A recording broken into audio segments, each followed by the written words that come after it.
Greetings, one and all, and welcome to Podcast 11 of the United Space Confederation. I am Ogi the Great. Since our usual host, CF Hanson, isn't here today, I, as his bootlicking lackey and co-host, has been volunteered to take over hosting for the day.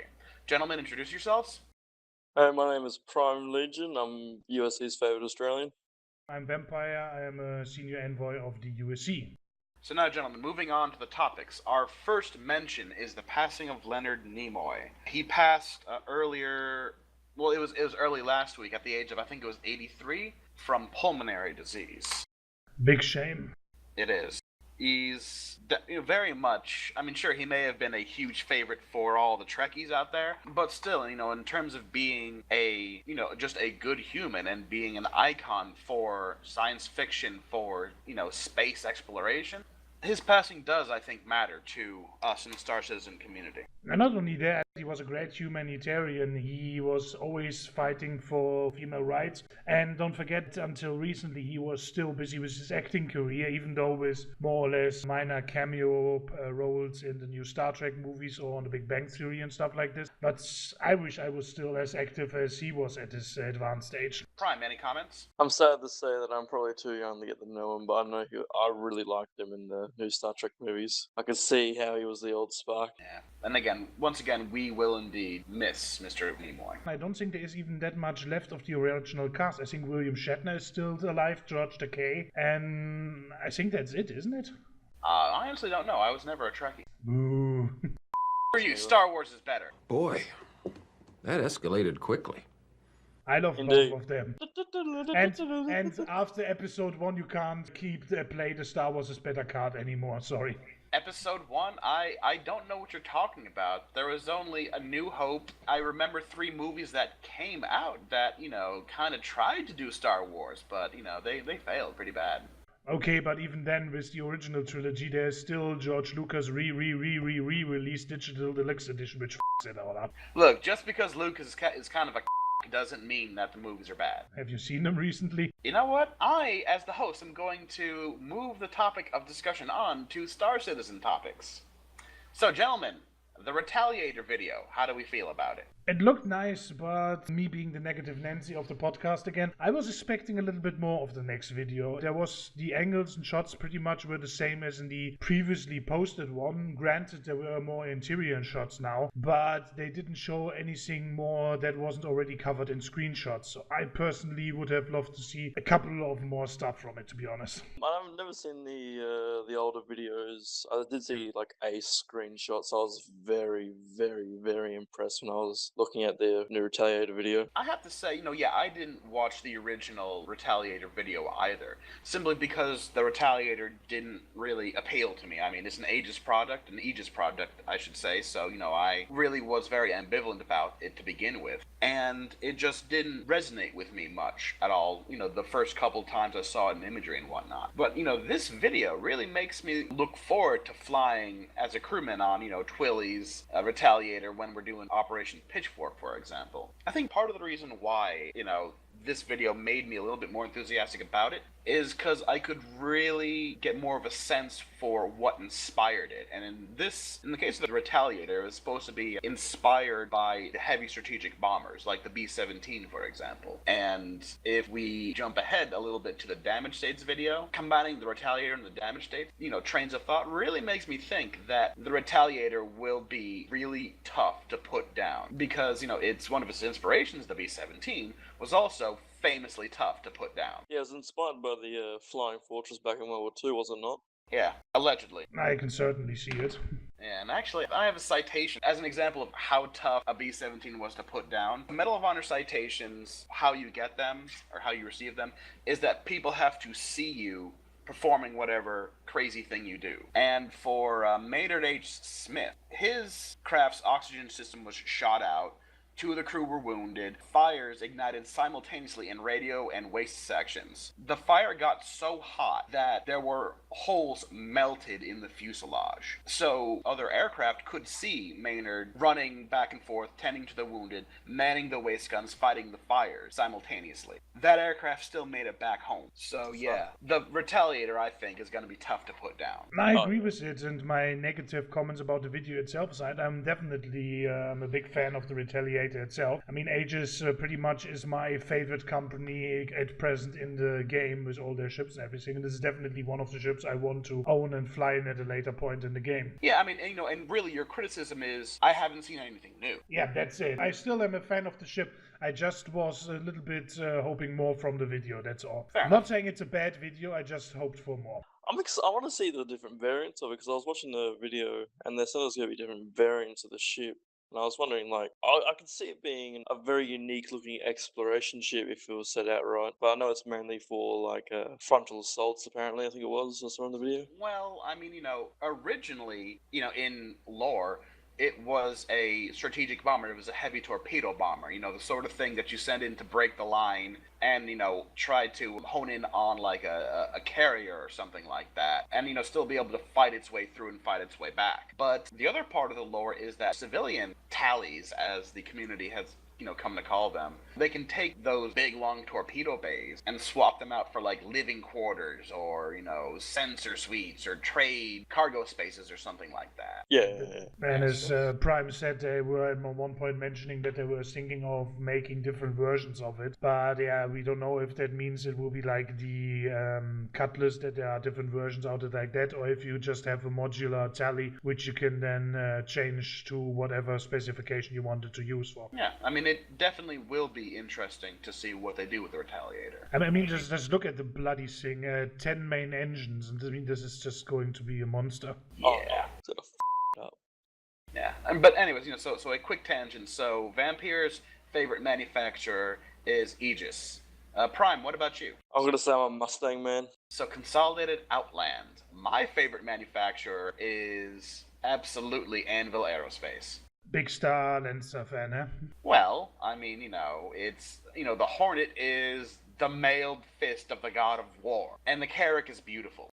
Alright, now moving on to the next item of our itinerary is the damage states video. Gentlemen, how do we feel about that? Boom, boom. I loved it. It looked great, but the big idiot that I am, I'm more interested on where were the guns mounted on that they used to shoot the ship. Oh, come on, you haven't seen the, I'm pretty sure it was one of the, I think it was covered in Wingman's hangar, that they essentially created a weapon mount thing so that they could, test firing and test damage states or something like that. And actually, when we had the gun mount in our hangar, that was pretty much what they were using to test that stuff.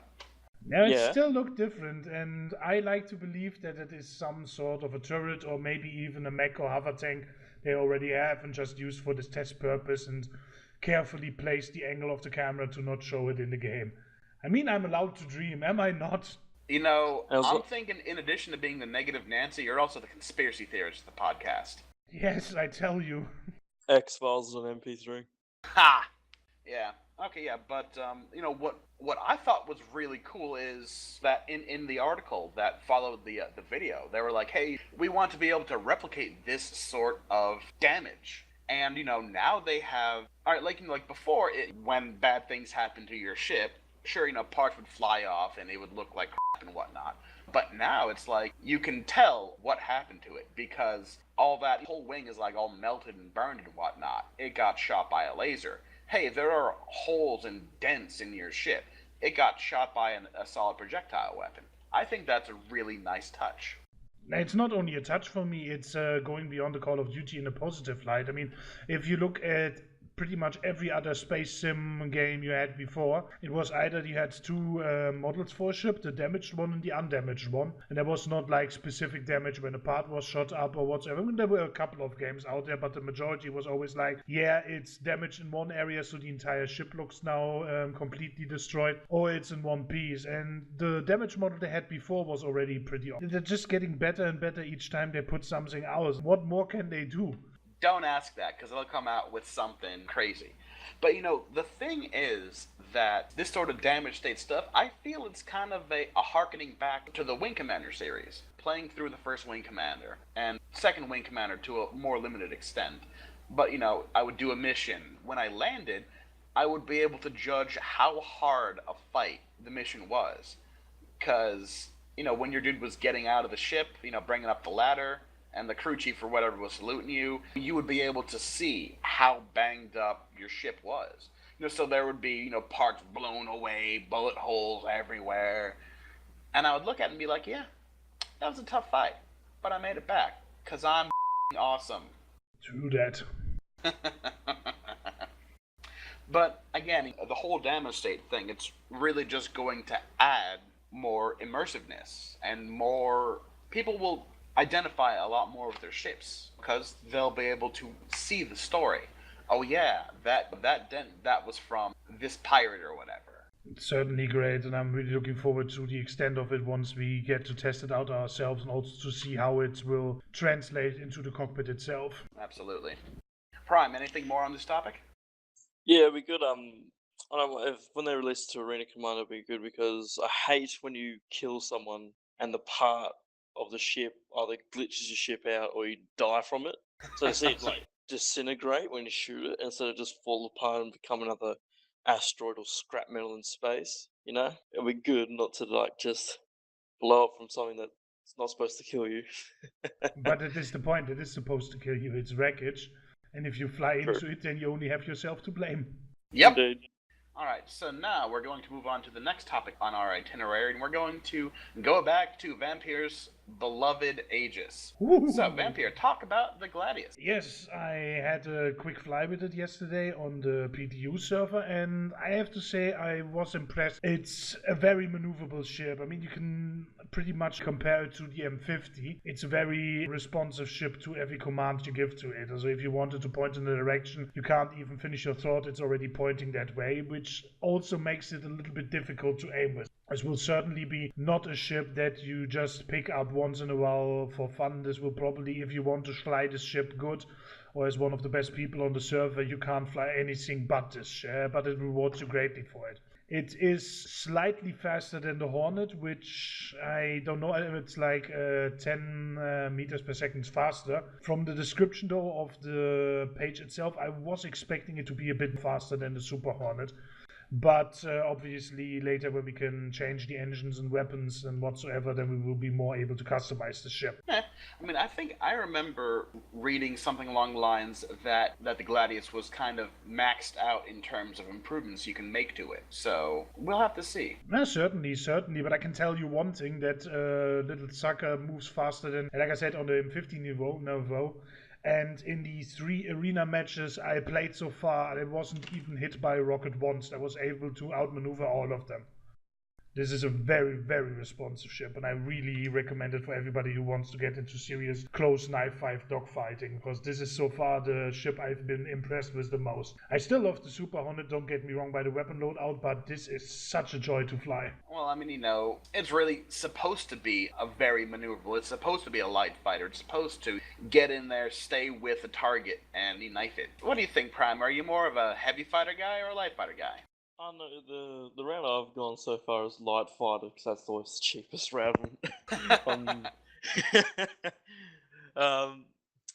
I'm yet to experience a real like heavy fighter like a Hornet, but I'm able to take out Hornets with my Mustang Delta. Fair It enough. definitely looks like a jet in space, though, the Gladius and all that. You know, I would have to agree with that entirely. It totally does. It reminds me of, I don't know if you played it, Prime, you probably not, but Ogi, did you ever play the old XCOM games? UFO, Enemy Unknown, and so on. It really reminds me of the Interceptor of that game. Okay, yeah. No, I mean, and I played the most recent XCOM game. Yeah, Enemy Unknown. And yeah, I think you are indeed right. I've played Enemy Unknown, the new one, which is the most expensive app on my iPhone, and I have played XCOM Declassified. Just saying, the app cost me $10. What? There is What? no XCOM Declassified. Sorry, I have to interrupt. There is no XCOM Declassified, and I'm now changing the subject. We don't talk about XCOM Declassified. Why is That was this a fun game. I enjoyed it. That's a betrayal of everything that is XCOM. That game doesn't belong in the gaming history. It Okay. should be eradicated. I want I to know the know ending why. was a bit weird, but I liked the game. Well, I can It was tell fun. you why, Ogi. It's basically XCOM is a game series always been great for turn-based strategy and military assets, and Right? this game is just basically like, oh yeah, let's bring up an old game from the 90s and make it a shooter, yay, and a terrible one at that. Oh, that's all sorts of. Exactly. And that's basically I liked if it even was a good shooter, yeah, good Prime. No offense, but I grew up with the XCOM series, so I have a little bit of a different view on it. I'm not saying your view is invalid, but you come from a different point than I did. If XCOM was for me the first game I ever really played on a PC. I mean, I played a little bit here of Pac-Man here and there, but it was literally the first game I put hours and weeks into this game, and yeah, this Declassified is basically a step in the back. Yeah, I reckon that you'll probably be playing these games a lot longer than me when I was still wearing diapers. Probably even before that. But yeah, we're talking about a game series that came out in the early 90s, so it is a very old game series. Yeah. And a I good need one. to go And breathe actually- and broke Spain now. But I think we came a little bit off topic there at the point, but they had the... Oh, no, ship- hold on a second. Keep on talking about these. I'm going to take a quick look on GOG. On GOG for what? If you can find a game, or... If you want XCOM or U for Enemy Unknown, you don't need to go further than Steam. No. Steam. I was talking about, like, the original XCOMs. It doesn't look like GOG.com, goodoldgames.com has them. No, like I said, Steam. Steam has Really? the original XCOM. Really? It even has Terror from the Deep. Yeah, I mean they've had Steam summer sales with those XCOM games like all the time. Yep. Ooh. Which for me it's winter sale, so GG.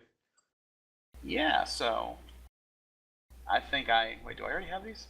Oh, no, that's the viewing. Okay, so yeah, I might end up getting these sometime. But yeah, back to the Gladius. Like I say, I find it a very great ship to fly, and I enjoy the hell out of it.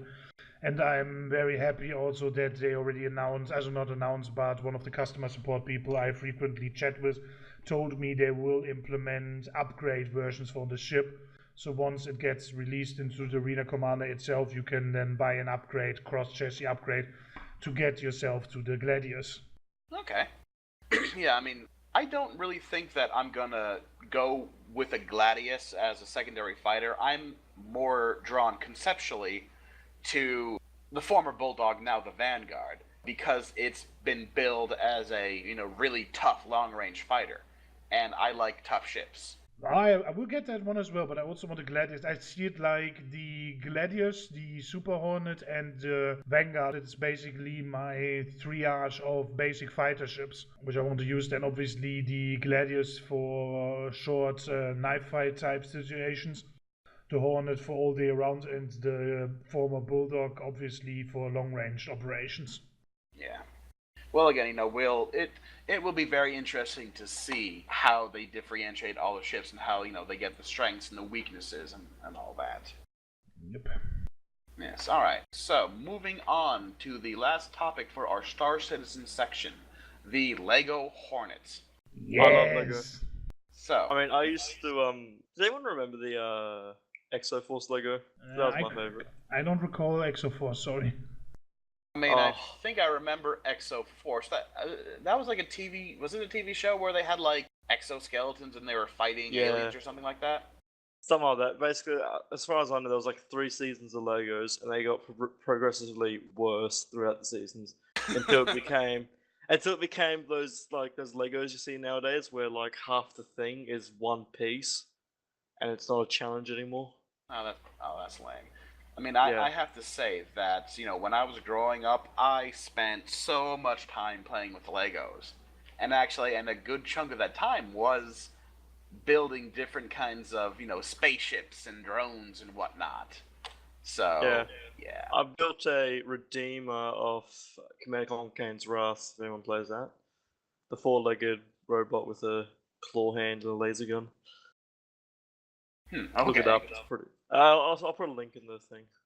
Yeah, Lego definitely is awesome. And I like what they do with nowadays with the internet, that now people can put up suggestions for Lego models. And yeah, somebody put up the Super Hornet, or better to say the Hornet, as a model. It received apparently enough backers, so it's now in the serious consideration state, where now the Lego people itself will look at the model, look at the legal rights and whatsoever, and consider if this will in fact become an official Lego model or not. Yeah, I was talking to the picture. Speaking as a Lego enthusiast, if they actually, reserved it, if they actually produced it, I think I totally would get, 2, have an element of Hornets, in my office or something like that, I don't know. Yeah, one on your desk, one on the cupboard or so. No. You'll be in a room somewhere going, pew, pew, pew, pew, with 2 Hornets in your hand, one in each hand, just playing around with them, wouldn't you? I will neither confirm nor deny this allegation. I'm open and honest about this. I'm not running around like the dude in the Lego movie. Spaceship, spaceship, spaceship! Well, yeah, you're not going to be running around like that because you're too old to run around like that. Lego makes everybody a child again. Hey, freaking man. Make Lego prosthetic legs. All right, so I live in Connecticut in the United States, and the North American, supply chain and marketing headquarters for Lego for North America is probably 30 or 40 minutes from where I live right now. I have applied to so many jobs at Lego because if I could work there, a good chunk of my paycheck probably would go to buying more Legos. Probably with employee discount. There is an employee discount, yes. What are their requirements anyway? I mean, when they look for somebody, let's say a Lego Imaginaire, or what they call it, what are the job requirements? Well, it depends. You must own half a ton of Lego personally yourself.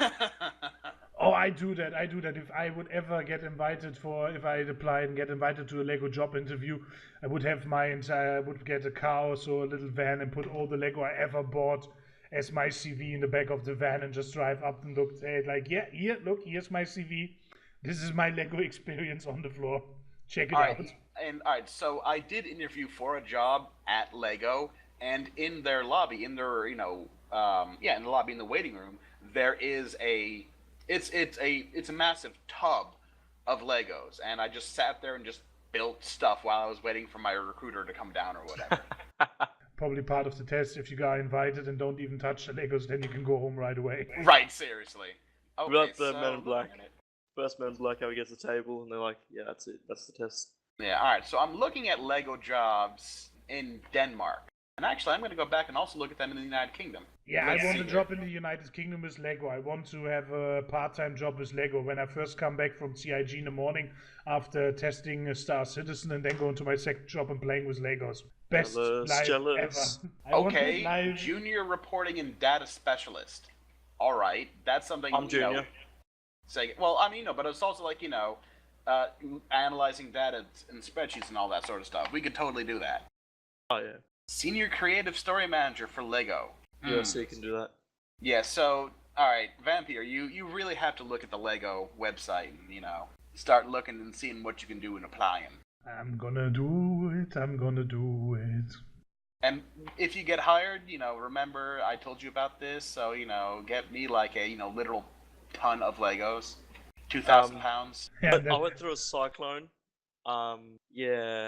Lego, please. Yeah. Anyways, but nevertheless, again, Lego Hornet is very much in the plenty of support phase. So yeah, we should totally, actually, I wonder if we could get little decals for our Lego Hornets made, so that we have we have them flying USC colors. Ah, yeah. That way you can always get to the shop that can make your custom stickers, so you can certainly make that. But I'm no more now interested if we should try with the USC, apart from getting a visit to CIG in England, to also get a visit at the Lego factory. I want to go now. Well, well, again, I think that their global headquarters is in Denmark, which actually, is kind of central to, the UK, all the Scandinavians we have and all the Germans we have. So maybe. Vampier, you lead the effort. Yeah, probably one of the weirder requests I ever get. Yeah, hey, we are members of an organization who play a game that has nothing to do with you, and we want to have a visit of your factory. Well, dude, are you kidding? The game ain't even out yet. Dude, I mean, all right. All you gotta say is, "Hey, we love Legos. Can we visit?" Yeah, of course. Yeah, but and now it will be the terrible next month. Now I'm tempted to buy Lego, but I also want to pledge more for Star Citizen. But I want to buy a new computer, but I want to buy the Rift. Well, it looks like you just need to, get rich. You're saying more money could be the solution to all my trouble. Interesting. I never considered that before. I bet Africa's considered that. Well, I'm glad to have, helped illuminate you. Alright, anything else on any of the Star Citizen topics before we move on to the USC specific topics? I think we pretty much covered it. Okay. Yep. Alright, so we have to congratulate one of our members, Tesri, for his acquisition of the Warfighter Pack. Hooray! What? Oh, you did? Oh, you didn't hear about this, Prime? I'm having a mini seizure right now. Yeah, I mean, again, it's total congrats to Tesri, because this, ladies and gentlemen, is what Tesri has in his hangar now. Tesri now has an Aurora Clipper, an Aurora, what's the ES? Whatever the Aurora ES is, an Aurora Legionnaire, an Aurora LX, an Aurora MR, Aurora Who cares Mark. about Auroras? Oh, dude. Shut up. Screw you! I have an Aurora LX. It's gonna be my little, my little light trader stuff. Yeah, true, but let's face it, everybody who buys one of the bigger packages is not buying it for an Aurora. Oh, You know what? He could have them because he likes them. And They're just now slots for other Tesri ships to also be has upgraded. a Mustang Alpha, Beta, Gamma, and Delta, 350 Racer, 325, a 315, and a Nilla 300, and a Hornet F7C, an F7CM Super Hornet, an F7CS Ghost, and an F7CR Tracker. He also has the gutless hat trick of the red, black, and blue, and the Freelancer, Nilla Freelancer Miss, the limited edition missile boat, Freelancer Der, Freelancer Max. He also has the dreaded Space Penguin, the Avenger, and Vampier's beloved Gladius. And a Redeemer. Oh yeah, he has a Redeemer and a Reclaimer. Plus all the Constellation versions and an Idris P, which is probably why he bought it in the first place. Yeah, and so actually that brings the USC's cap ship count up to 3 Idris frigates. That definitely allows us to put out a very strong patrol. But nevertheless, again, very much congrats to Tesri for that. Indeed. Now, the last thing that we're going to cover today is a question. Is it really worth it to get the larger packages? I don't know. I mean, I feel like if you buy one of these bigger packs, I mean, you're not allowing yourself to do that progression part of the game, I suppose. I mean, because you basically own most of the ships that are out. There's no build up to the bigger ships. I am actually agree on it with this one, since I basically, at the moment, I have the Battle Pack, which is all the Aurora, the 300, and the Hornet ships available. 13 ships in total, and I'm upgrading a couple of them, and I'm doing it for the lifetime insurance and the perks that come with the pack itself. But even if I had the money, I personally wouldn't buy the completionist pack, since I don't know, for me it's not appealing simply due to the fact you buy it. It's let me just quickly check. It's $14,520 euros including taxes, and you have every ship that was ever in the pledge store. I mean, on one hand it's nice since there's a couple of ships that were only on sale once and never again, but like for example the Vandal fighter. But what's then your goal in the game? I like to progress in the game, earn more money, buy bigger ships and everything, and I have everything from the start. I don't see the point to it, especially also since there's a lot of ships that I don't want into this package. Like everybody knows, I'm not a big fan of the Aurora series, so I will have a lot of ships that I'm not going to use, and this basically means then I have ships that I can sell to other people and then I have more cash, so this feels a little bit like pay to win for me a little bit. Now, I am going to take a radically different tack from both of you. I'm going to say that, yeah, exactly. Gasp in your disbelief. But I'm going to say that being able to just plunk down a good amount of money and, and get a whole bunch of ships is exactly how it's supposed to work. Because Star Citizen is entirely about you having your fun the way you want to have your fun. That's why you can be a trader. That's why you can be a bounty hunter. That's why you can be a pirate. That's why you can be an explorer. That's why you can be a merchantman. That's why you can be a factory owner eventually. Star Citizen is all about having the fun the way you want to have your fun. Some of our people, I think it might be Quintero, it might be someone else. They have an Aurora, and their plan is that they're going to take that Aurora and work their way up to getting the big ships. That's how they want to have their fun. That's flippin' fantastic. But me, for example, I have the 3 ships that I really want. I have my Aurora LX for light mercantile. I have my Super Hornet to break things. I have my Carrack to find things. And sure, I'll work for some of the other stuff like the Reclaimer, the Crucible. Yeah, I might eventually work my way up to get that stuff, but that's, really more of a luxury. The ships that I'm really passionate about, I have. Because some people, they want to use their toy. So, again, does it really matter as long as someone's having their fun, the way that they want to have their fun? True. I'm not arguing against that. I am, however, saying again that when you buy this pack, there are more ships in it than you can ever fly. Granted, but in that case, let's say, for example, that I won Mega Millions, and I can now literally have a money bin full of money into which I can swim, like Scrooge McDuck in DuckTales, for all you guys who don't know. If I suddenly have, all the wealth in the world, sure, I'll pick up one of the huge packages with all the ships and whatnot. And all those ships that I don't really care about, for example, the Freelancer series, the Cutlass series, the 300, did I already say the 300 series? Not yet. No. Okay, good. So, those 3 series of ships, I would either give to USC members as a way to firm up our own capabilities, or I would offer them as raffles or, some sort of public relation tool to the USC at large. So basically buying yourself some friends. Yeah. Just kidding. Hi. But still, it comes back to I can have my fun the way I want to have my fun. And part of my fun is, being able to roll with friends. So yeah, if I have to buy them with ships, small price to pay. Fair enough.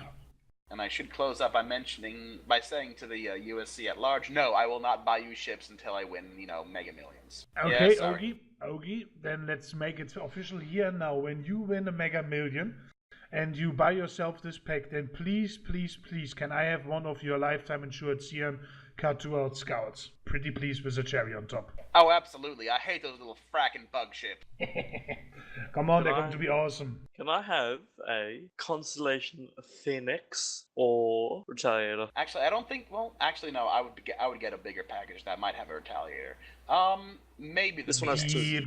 The completionist has every ship. Yeah. All right. Anyways, but we are pretty much out of time. So, gentlemen, any closing thoughts?